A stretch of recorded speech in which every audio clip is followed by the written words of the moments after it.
Economista Alberto Acosta, siempre es un gusto recibirle. Para mí es el gusto. Muy buenos días. Bueno, esa egregia figura que tiene a sus espaldas debe inspirarlo siempre para darle más derechos a los ecuatorianos, a las libertades de los hombres. Pero mucha gente está comentando de que en el fondo de todo este cambio constitucional sería la reelección indefinida de presidente, al estilo Bukele, al estilo Nicaragua, al estilo de todas esas cosas, porque la insistencia ha sido bárbara. Pero bueno, entró la sensatez, el miedo que la corte le van a encarcelar, que por aquí, que por allá, que el fiscal ya estaba listo, que el tribunal electoral los tenía que destituir, una serie de cosas. Primó, pues lógicamente, los cerebros sabios que estuvieron trabajando el fin de semana, todos los días, hasta las altas horas de la noche, no durmieron los grupos de constitucionalistas. ¿Qué opina usted, don Alberto Acosta? Bueno, lo que vivimos en las últimas horas fue una disputa por controlar el escenario político, pongámoslo así. El Consejo Nacional Electoral, que está conformado por una mayoría que no da confianza para la democracia en el Ecuador, el presidente de la República que disputa a dentelladas una creciente concentración del poder y la Corte Constitucional que hasta el momento está tratando de defender la Constitución. Aquí podríamos nosotros preguntarnos por qué el presidente de la República, que tiene la atribución, la Constitución, el artículo 444 lo establece, no planteó un pedido de asamblea constituyente dentro de los cánones establecidos en la Carta Magna de Montecristi. Ahí hay varios artículos que dicen con claridad que cualquier consulta popular requiere el dictamen de la Corte Constitucional, empezando por el artículo 443, que determina que la Corte Constitucional tiene que aprobar el camino a seguir en cualquier cambio que se dé en ese capítulo, que es el capítulo de los cambios constitucionales.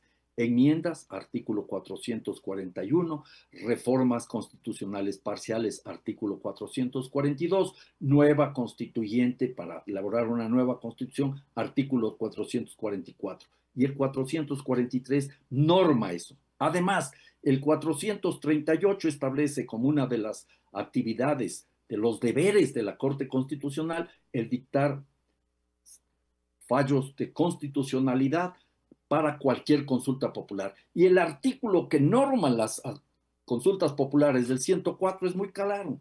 Siempre para una consulta popular se requiere el dictamen de la Corte Constitucional. Entonces, primera pregunta, ¿por qué el presidente Noboa no optó por esa vía? Por una razón muy simple. Como un muchacho encaprichado quiere hacer de lado, ningunear, como se dice vulgarmente, a la Corte Constitucional e imponer su criterio. Lo que sí me sorprendió es la primera respuesta del Consejo Nacional Electoral que uno asumía como caja de resonancia de Carondelet, que le dice al presidente Noboa, no, esto tiene que ser discutido en la Corte Constitucional. Y la segunda vez también, el Consejo Nacional Electoral lo que debió haber hecho es devolverle al presidente de la República, y no a través de la Corte Constitucional, devolverle los dos decretos, señor, yo no puedo tramitar nada de eso, aquí falta el dictamen de la Corte, y obligarle a que el presidente presente a la Corte y comience de una manera adecuada. Pero aquí hay una cosa que me da mucha preocupación. Lo que querían es abrir ya la puerta del proceso electoral, y lo hacen con dos preguntas, lo cual es hasta una tomadura de pelo. En ese contexto, entonces, a todas luces se ve que hay intereses por en un lado, controlar más el poder, el gobernante, el Consejo Nacional Electoral, que juega dos aguas en lugar de asumir una tarea clara, y la Corte, que está por el momento muy bien parada y defendiendo la Constitución. Sí, errores también del legislativo en aquel entonces, haberle otorgado un artículo de la ley al Consejo Electoral creyéndose que ellos son los todopoderosos. Muy distinto era en el 2006, 2007 en la que se convocaba y el Parlamento, yo fui el que propuse que haya la consulta y que vayamos a una confección de una nueva constitución. Bueno, había otro marco en esa época, como era otro marco, lógico, esa es la diferencia.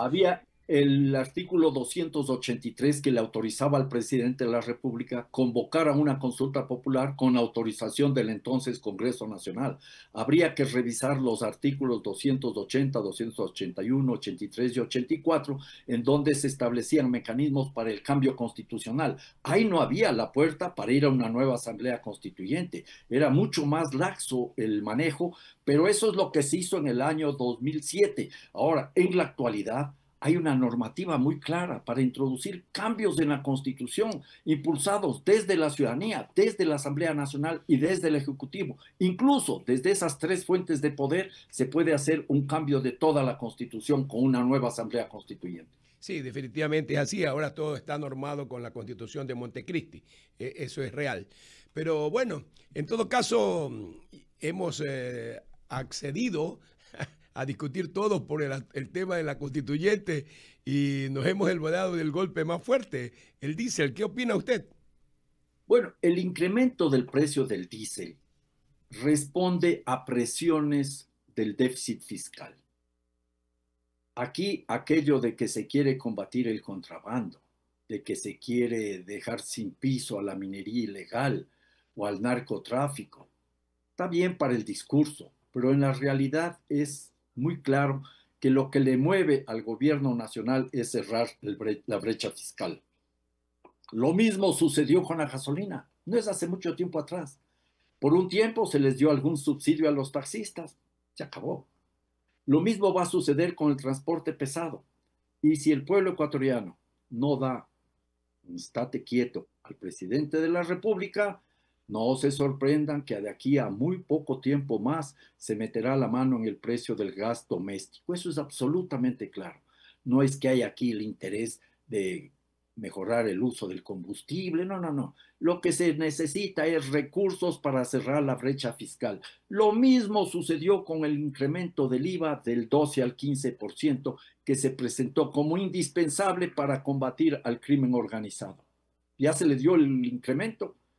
¿Se redujo la violencia? No. El primer semestre de este año tuvimos el nivel más alto de toda nuestra historia y nos colocamos a la cabeza de los países más violentos en América del Sur, por lo menos.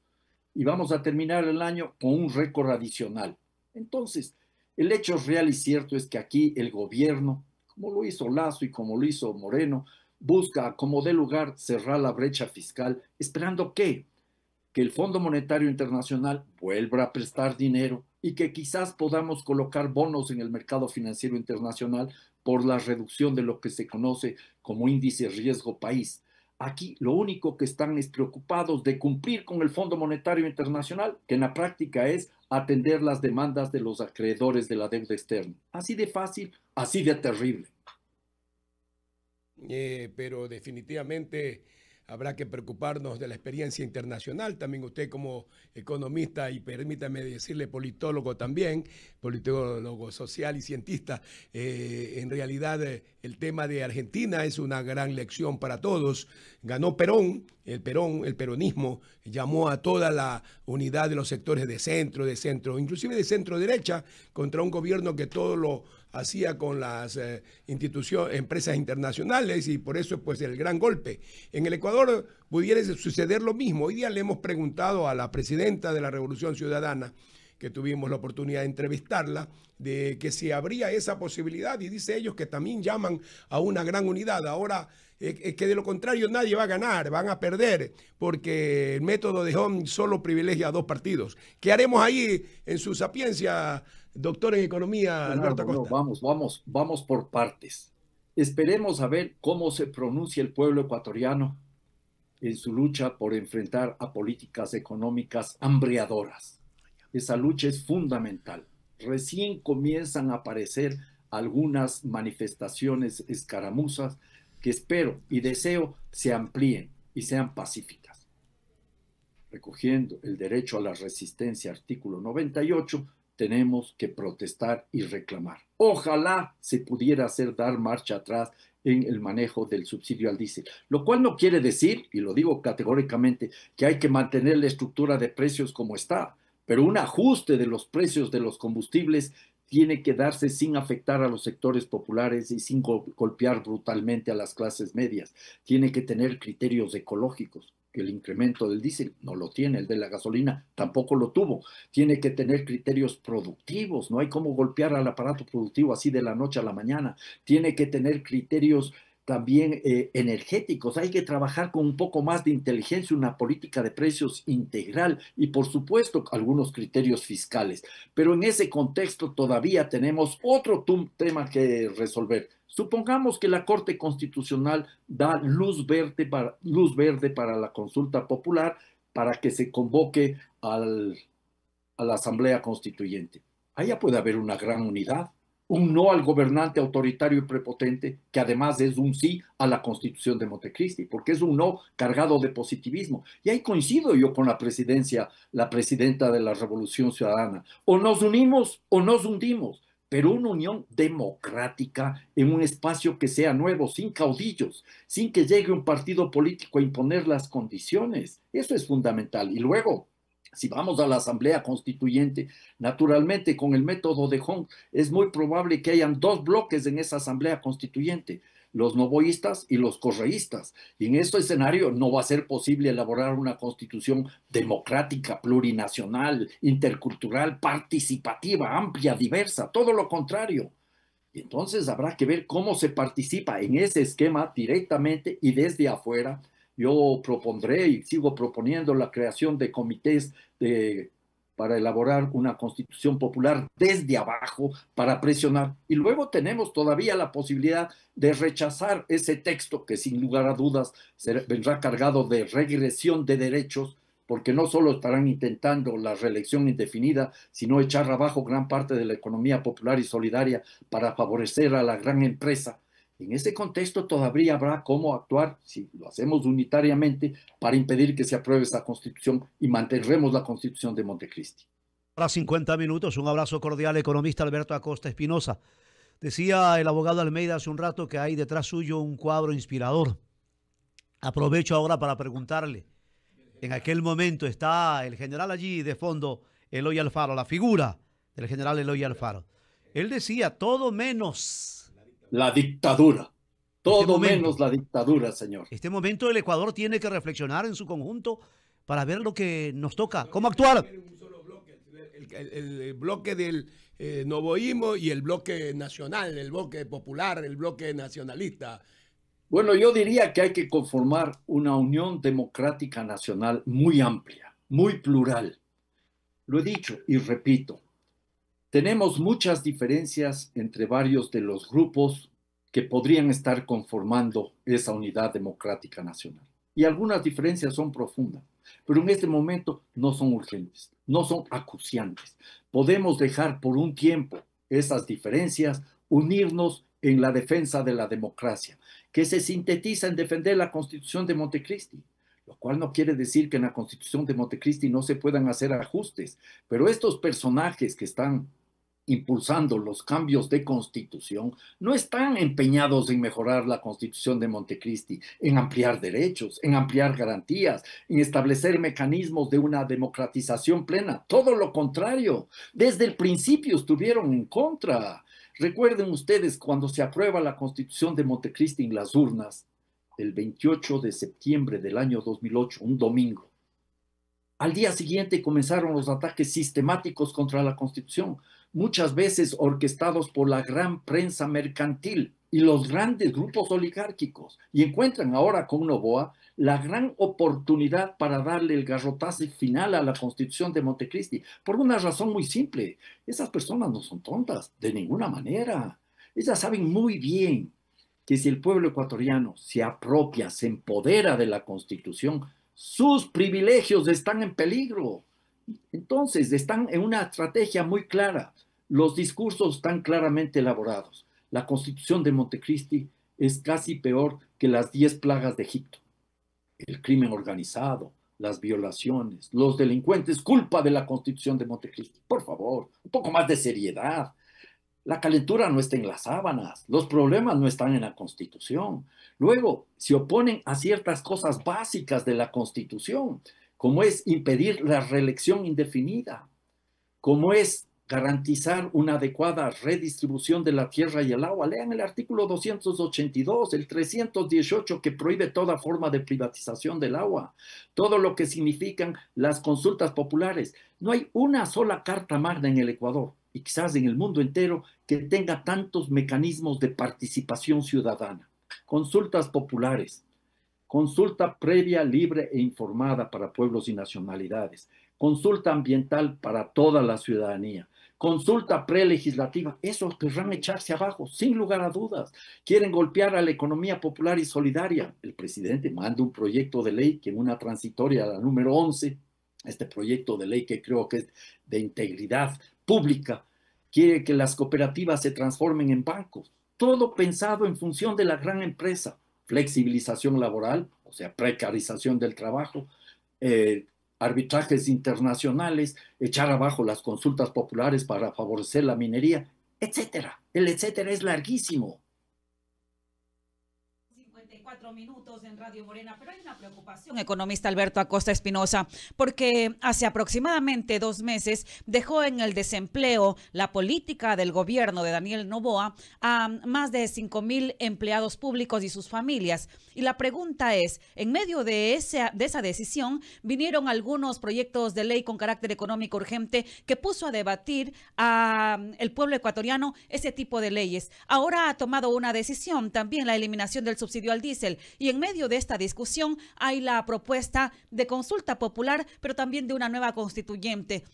¿Cuál es la prioridad? ¿Cuál es la urgencia? El debate se sobrepone a esta afectación que para la economía del pueblo ecuatoriano, usted en calidad de economista podrá decirnos, ¿afecta, impacta o no impacta? Mayra, sin lugar a dudas, vamos a reconocer que el gobierno del presidente Daniel Noboa tiene un equipo que le asesora para dar señales, unas que son cortinas de humo, temas intrascendentes como llevar el gobierno a la Tacunga o la vicepresidencia a Otavalo, y otras que son cuestiones de fondo. En ese contexto hay una suerte de política de distracción permanente. Habría que tratar de identificar las cuestiones de fondo y las cuestiones que simplemente son cortinas de humo.